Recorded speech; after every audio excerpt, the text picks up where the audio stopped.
Chapter 39. Everyone in the reading room was quietly lost in the adventures of Sherlock Holmes. Kyle had just finished a pretty cool story called A Scandal in Bohemia, about a king who was going to get married to a royal heiress and maybe with maybe 6 names. But the king was being blackmailed by an old girlfriend, an opera singer from New Jersey named Irene Adler.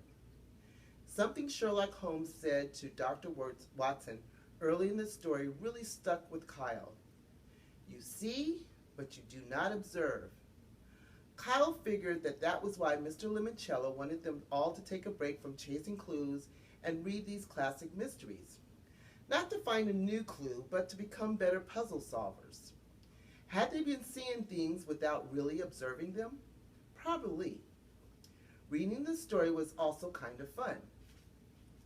Kyle could totally see Holmes's apartment at 221B Baker Street, and the snooty king, and the horse-drawn carriages on the foggy London streets, and the disguises Holmes wore, and the smoke bomb Dr. Watson tossed through a window, and everybody in the street screaming, "Fire!" It was like he was watching a 3D IMAX movie in his head. Kyle couldn't wait to start the second story of the book, The Adventures of the Redhead League. "How's it going?" whispered Akemi. "The book's pretty cool. This Sir Arthur Conan Doyle guy knows how to keep his readers hooked. His characters leap off the pages," said Sierra. "Yeah," said Miguel. "I dig the consulting detective." "Huh?" said Kyle. "That's what Holmes calls himself sometime." "Oh, I've only read one story so far." Suddenly, something seemed odd to Kyle. "Hey, how come Conan Doyle isn't on one of those statues up there?" "What do you mean?" said Akemi. "He's a famous author, right? How come they're projecting a statue of a modern writer like Pseudonymous, Botch, but not the author who created a classic like Sherlock Holmes?" "Good question, bro," said Miguel. "I need to consult with my brother Curtis." "How come?" "Curtis has read more books than anyone I know, except maybe Sierra. He scored an 808 on his SAT subject test in literature." "Huh, Kyle?" said Akemi. "I think the top score for any SAT test is 800. "Yep, then Curtis took it, and then they had to raise it." "So maybe he can help us figure out what's up with all the statues," said Miguel. "Exactly. Why these 10? Why not 10 other writers? Why not the same 10 Bridget Wade had for her extreme challenge?" added Sierra. Kyle looked around the room. "Mrs. Tobin! Hello, Mrs. Tobin!" The hazy holographic image of the 1960s librarian flickered into view. "How may I help you, Kyle?" "I'd like to talk to an expert." "And whom do you wish to speak to?" "Mr. Curtis Keeley, your brother, and an SAT certified expert on the subject of literature and the authors and other literary type junk." Suddenly the hologram vanished, and Dr. Zijinko's voice came over the ceiling speakers. "This is a rather irregular request, Mr. Keeley." "Hey," said Akemi, "this whole game is rather irregular, don't you think?" "We just need some more data," said Kyle, because, like Sherlock says to Dr. Watson, it is a capital mistake to theorize before one has data. "I take it you're enjoying the book," said the librarian. Kyle gave the closest security cam a big thumbs up. "Ooh, yeah. Can't wait to see what's up with the League of Red-Headed Gentlemen." "Ah, yes," said Dr. Zijinko. "A fascinating story. I recently read it myself." "Very well, Kyle. We will contact your brother to determine if he indeed does qualify as a literary expert. It may take a while." "No rush," said Kyle. "I've got a good book." Kyle was busy helping Holmes figure out that the Red-Headed League was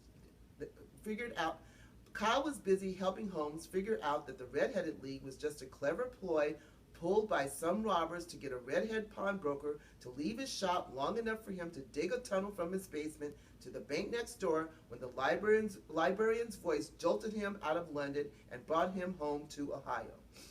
My apologies for the interruption. Akemi, Miguel, and Sierra closed their books too. It was 11:15. Everyone had sleepy, dreaming looks in their eyes because they had been kind of drifting off in their comfy reading chairs. "What's up?" said Kyle. We have arranged for your expert consultation with Mr. Curtis Keeley. Awesome. How do we do it? You and your expert may have a 5-minute video chat on my computer terminal,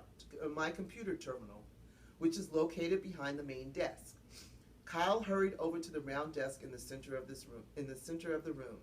His 3 teammates hurried right behind him. Your consultation begins now. And there was Curtis sitting at his computer in his bedroom. Hey, Curtis. Hey, Kyle. How's it going in there? Great. Curtis's older brother, Mike, popped into the doorway behind Curtis. Kyle, Mike chanted. Woo-hoo! Kyle had never been his own cheerleader before.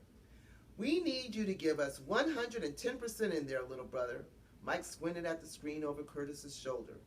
Who are those other guys? My teammates, Miguel, Sierra, and Akimi. You guys are a team? Smart move. Even I can't win football games without help from the 10 other guys. Mike, said Kyle. Curtis and I only had 5 minutes to chat. Mike, said Kyle. Curtis and I only have 5 minutes to chat. Cool, I'm out of here. Win, baby, win. Mike backpedaled out of the bedroom, making double fist pumps the whole way. You have 4 minutes remaining, advised Dr. Sujinko. Okay, Curtis, here's my question. What do these authors have in common? Kyle rattled off the list of the statues in order, and Curtis stared blankly into his computer cam for a real long time. Then he shook his head. I'm sorry, Kyle, I have no earthly idea. Chapter 40. Really? Kyle was astonished. You got nothing? Well, said Curtis, the only connection I can see is Thomas Wolfe wrote Look Homeward Angel, and Lewis Carroll wrote Through the Looking Glass. Both titles have the word look in them, and the 2 books are otherwise completely different, the 2 authors as well. Kyle and his whole team stood in stunned silence until Sierra started jumping down. Of course, she shouted. Your time is up, announced Dr. Shazenko. Okay, Kyle said to the computer screen. Thanks, Curtis. That was really helpful. It was, said Sierra, daintily clapping her hands together like a polite seal. The computer screen faded to black. What's up, said Miguel. I think I know how to crack the statue code. There's a code, said Akimi. Who knew? It'll take time, Sierra, and I need a computer. Okay, said Kyle, who was sort of shocked to see Sierra so completely jazzed. We'll be in our meeting room putting together a list of new Dewey Decimal numbers from the Bibliomania cards, so we're ready to hit the ground running when the doors reopen at 10 tomorrow morning. While Sierra settled in the desktop computer pad, the rest of the team returned to the Bibliomania board game. We should just start flipping over cards and putting together a list of all call numbers, Kyle said. Sounds like a plan, said Akimi. She plucked a purple card out of the pile. Lose a turn was all that was printed on the other side. Try a different color, urged Miguel. Akimi flipped up a blue card. Take an extra turn was printed on it. So Akimi flipped over all the other blue cards while Miguel flipped over all the purples. The purple cards all said lose a turn. The blue cards all said take an extra turn. Kyle had been checking out the red and maroon piles. The reds all say pick a yellow card, he reported. The maroons say grab a green. The grays do the same thing, said Miguel, only they say pick a pink. The tan cards say go grab an orange. So that leaves the colors we've already played. Kyle flipped over a yellow card. In the square root of 629.220271209. What the? Said Akimi. Hang on, said Miguel. There's a calculator app on this desktop computer. Kyle read the rest of the card. Find half of 4-40-30. Well, that's 2-20-15. Again, said Sierra. And the square root of 48,000, whatever, is 220.5203, said Miguel. The King James Bible we already found. Akimi flipped through the rest of the yellow cards. Same with these. They all send us to the religion section to find the Bible, to find that Bible verse. Ditto with the greens, reported Miguel.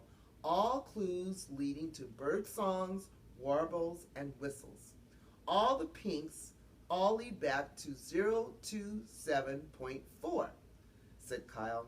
I guess they really wanted to make sure we found Get to Know Your Local Library, which leaves the wild card, said Akimi. She examined the orange deck. Find a rhyme for cart and paperbacks, smart and zodiacs, tart and potato sacks. The art and the artifacts room, said Miguel with a sigh. The art and the artifacts room, said Miguel with a sigh. Where, Akimi continued, we need to find a rhyme for Randy, Sandy, or Brandy. The Willy Wonka candy, said Miguel. So, said Kyle, I'm guessing the Bibliomania game was only supposed to help us find the 4 clues we've already found. But we need to know more numbers, said Miguel, because a library should be no place for no bodies. When Miguel made his pun, Kyle and Akimi both groaned. Ugh. But Kyle thought of something. This is why Mr. Lemoncello called our time out a bonus. He knew we'd need a ton of time to find a new source of numbers. Just then, Sierra burst into the meeting room. You guys, I found a whole bunch of new numbers. What, said Kyle, Akimi, and Miguel? Where? Up on the ceiling.